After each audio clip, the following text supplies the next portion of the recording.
Hey, modern math teacher. Got a question for you. When was the last time one of your students asked, when am I ever going to use this? Mm-hmm.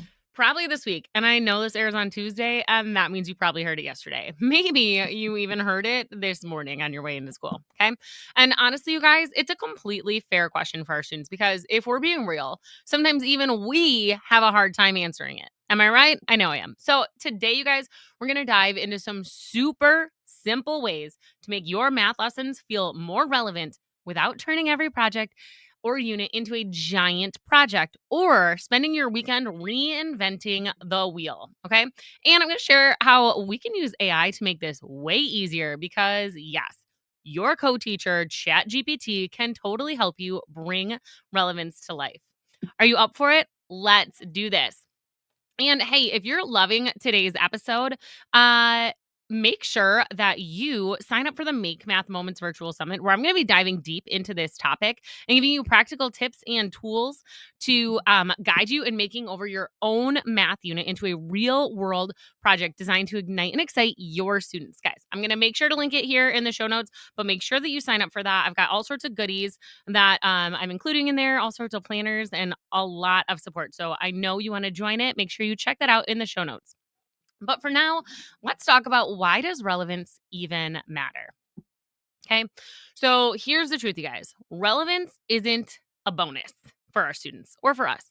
It's the bridge. It's what connects the abstract math ideas to the real world you and your students actually live in. Okay. And research backs this up, friends. When students see how a concept connects to their everyday lives, they're more engaged, they're more persistent, and they're more likely to retain what they've learned. Okay. You can even think back to throwback to Joe Bowler's work on math mindsets, Dan Meyer's famous React tasks, those real world math tasks that were so fun. I love the one with the slide, guys going up and down. So great. Both of those things, on top of everything else, can show us that when we invite students to make sense of math instead of just doing math, right? Just following some procedures, something shifts in our students. But here's the thing, this is where it gets messy for us. And most teachers here make math real world and think, oh my gosh, now I'm going to have to design a giant cross curricular weeks long project about architecture or roller coasters or something that I am not an expert in. And friend, you do not have to do that. Nope. That's not what we're talking about today. Okay. Could you? For sure. Absolutely. I'd love to help you make a PBL. But today we're talking simple shifts. Okay. You can make math relevant in micro ways, in small moves that transform how students experience your already existing lessons. We are going to work harder or smarter, not harder. Oh my gosh, you guys, can you tell it's a Monday? I can tell it's a Monday. All right. So, small shift number one, let's swap the content or context, not the content. Let's start with a super simple shift. Change the context without changing the content. Okay. So here, for example, you're going to be teaching linear equations. So instead of finding a generic equation like find y when x equals 5, and then you give them some equation, right? They're evaluating a function or something. Make it something that your students actually care about. Maybe that equation is about calculating the cost of streaming services over time or predicting a team's stats based on the input or tracking savings goals. How much will they have saved in 6 months? Again, they're substituting a value in and they're getting a value out, but the context matters. It's the same math, but a totally different vibe. Okay. And here's my AI tip for you on this one. Ask your favorite AI tool. For me, it's my Chatty G.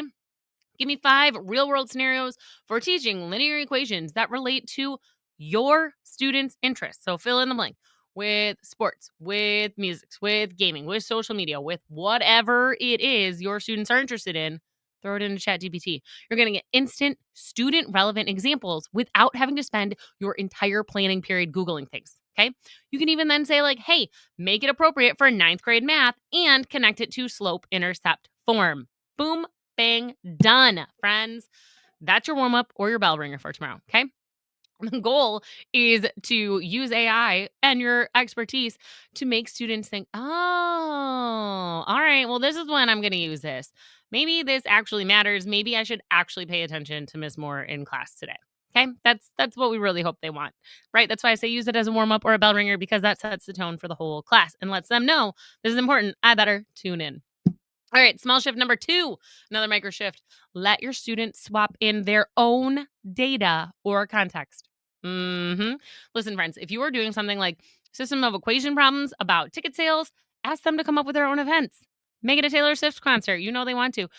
Sabrina Carpenter was a very popular concert choice for my students in their warm up today. So, like, just let them swap it in. If you're studying exponential growth, they could choose, topics like TikTok or Instagram followers, bacteria growth if they actually, kind of care about that, or savings accounts. Everyone likes money. So, if they can look at those things, you let your students plug in their examples, and then suddenly it's not, the teacher's math problem, it's their math problem to solve.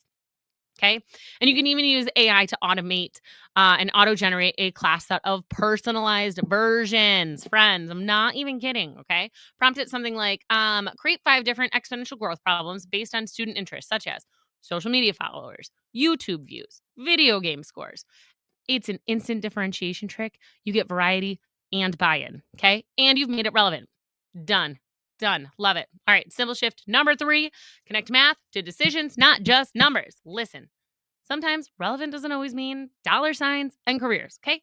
Sometimes it's about decision making, reasoning, problem solving, all those skills we're trying to teach them in math. Exactly. You could ask, how would this math help someone make a better decision? Bam, that question instantly moves students up that rigor ladder. For example, when you're studying slope, how would knowing slope help you decide which ramp design is safest or most accessible? Turn and talk, 2 seconds right there. Okay. For quadratics, how could this maybe help an athlete optimize their performance where they're going to shoot their basketball from the best? Okay, right? It's basketball season or it's about to be. Okay. For probability, would you take this bet? Is it a good bet? Is this a fair game? Why or why not? All of these are great little turn and talk moments, okay? These are quick little discussions. So with AI, you could go ahead and prompt, hey, create 3 math discussion questions that connect to insert your topic here to real world decision making appropriate for high school or middle school students. I know I've got 612 here and I love that. I love having all of you here on the chat with me, on the pod with me. But using AI for this is like having a built-in instructional coach, right? Generating these critical thinking prompts with you. It is your best co-teacher ever. Okay. That brings me to simple shift number 4, adding relevance through reflection. All right. Not every real world hook has to be flashy. Mm-mm. Sometimes relevance comes through reflection. And at the end of the lesson, you could ask your students, like, where might you see this math show up in your real life? Or why do you think this math matters? It's great for an exit ticket, okay? You can use some of their answers to guide tomorrow's warm up or discussion. I would use this one sparingly. Like, use this if you know for sure that you have done a great job explaining how this math shows up in their real lives, that you've done it a couple of times. So they have some examples they can pull back from. Um, and then, then they can say, like, oh, well, in my life, like, I like to go shopping at Kohl's, and I know, like, Kohl's will have a 25% off sale, and so I'm gonna need to know percents off because I wanna know when that sweatshirt is gonna be affordable for me, or something like that, right? So make sure it's something, used sparingly, okay?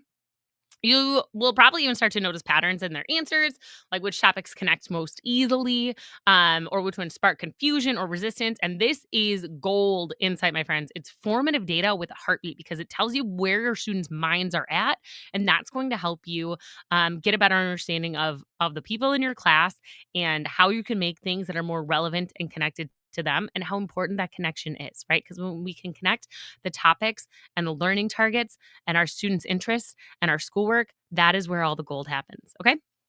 So if you wanted to use AI for this, you could feed a few student responses into ChatGPT and say, like, hey, summarize these student reflections and suggest 2 follow-up prompts I could use to deepen their thinking tomorrow. This is going to keep the conversation going without creating more grading for you. Like, those are for you to read and get feedback from, not for you to assess, right? All right. All right. That's gonna bring me to small shift number 5, make it local or timely. And if you have ever used current events in your classroom, you already know the power of timely and important math. Okay. Connect lessons to what's happening in your community or in the news. That could be something like analyzing local weather data Election statistics, always popular in November, whether it's an election, like a presidential election year or not. There's always elections happening. Sports scores, it is football season. I am all about that life. Hockey is going on. We just wrapped up the World Series, like so many things that you can connect. Okay. Maybe it's budgeting for Thanksgiving dinner or their winter holiday celebration or comparing Black Friday deals. Okay. You don't have to reinvent the wheel. Just ride the one that's already rolling. Okay. You see what I'm saying there, friends? All right. And you can give AI a prompt as well. Find 3 current events. Connections for teaching whatever it is you're teaching right now. I'm about to teach rational functions, friends, and I can put this into ChatGPT and it's going to help me. Okay. In a high school classroom this week, you're going to get up to date ideas that connect, real data with something you actually have going on in the real world without having to go like scroll through CNN or watch the news at like 11 p.m. Ain't nobody got time to stay up that late. Not a chance. Okay. All right. Let's start wrapping this up. So, friends, really today, what I want you to know is that when we think about real world math, we often think big projects, big ideas, big time commitments. Okay. But the truth is, relevance isn't about size, it's about connection. Okay. So, a single warm up question that ties math to students' favorite sport or hobby or their part time job can do so much more to spark engagement than an entire unit that just feels disconnected or overwhelming. You do not need to plan a full on 3-week Shark Tank project to make math meaningful. But hey, if you want to, I've got resources for that too. Don't you worry, friend. Just start small, okay? Add one real world tweak to a lesson this week. And if you want to go deeper, if you're craving a system that makes this kind of teaching sustainable, that is exactly what we do inside the Modern Math Teacher membership, guys. You're going to find ready to go projects, warm ups, anchor activities, even AI planning prompts that make real world math easy to integrate without burning you out. Yes, right? Snaps for that. Okay. So here's your challenge for this week. Pick one upcoming lesson and ask yourself, how can I make this lesson more relevant without redoing it entirely? Okay. Maybe you're going to swap that context. Maybe you're going to let your students personalize the numbers. Maybe you're going to use AI to generate a real world scenario or reflection prompt. Whatever it is, make it yours and watch your student engagement shift. Because when math feels real and relevant and connected, that's when the learning sticks. And hey, guys, remember, if you love this, you're going to love my session at the Make Math Moments Matter Virtual Summit later this month, where I dive deep into transforming your next math unit into a real, relevant, rigorous project that you and your students are going to freaking love. Okay. So make sure to sign up for this free conference at the link in the show notes. That's it for me today, you guys. Until next time, keep it real.